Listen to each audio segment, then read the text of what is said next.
अरुणा शानबाग का मामला भारत में right to die with dignity का की बहस में सबसे महत्वपूर्ण उदाहरण बना। सुप्रीम कोर्ट के कड़े कानूनी सुरक्षा उपायों के साथ पैसिव यूथनेशिया को मान्यता दी, जिससे मरीज जीवन रक्षक उपचार को अस्वीकार कर सकता है।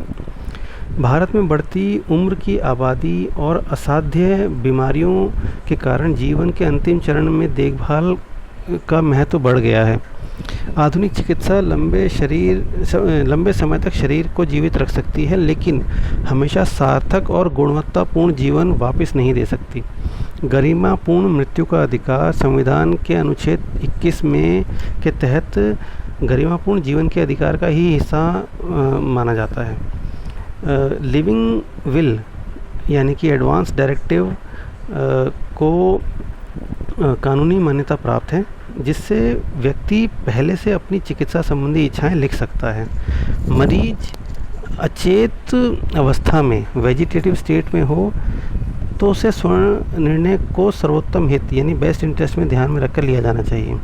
2026 में हरीश राणा फैसले में बताया गया कि ऐसे निर्णयों में मरीज, परिवार और डॉक्टर सभी भावनात्मक और नैतिक दुविधाओं से गुजरते हैं। चिकित्सा का उद्देश्य केवल बीमारी का इलाज करना नहीं है, बल्कि इलाज संभव ना हो तो तब भी मरीज को देखभाल के लिए उसकी मदद करना है। जीवन रक्षक उपचार हटाने से पहले मरीज को दर्द से राहत यानी कि पैलिएटिव केयर, मानसिक परामर्श और परिवार की काउंसलिंग मिलनी चाहिए। पैलिएटिव केयर का उद्देश्य मृत्यु को जल्दी लाना नहीं, बल्कि मरीज के शेष जीवन को अधिक आरामदायक और सम्मानजनक बनाना है। मृत्यु की इच्छा कभी कभी अवसाद, अकेलेपन, आर्थिक कठिनाइयों का भय का परिणाम भी हो सकती है, लेकिन मानसिक स्वास्थ्य का मूल्यांकन आवश्यक है।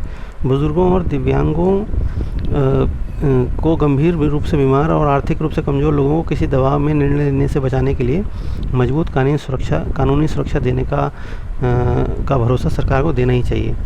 डॉक्टर को स्पष्ट कानून, दिशा निर्देश, मेडिकल बोर्डों और नैतिक सहायता मिलनी चाहिए, ताकि वे बिना कानूनी डर के उचित निर्णय ले सकें।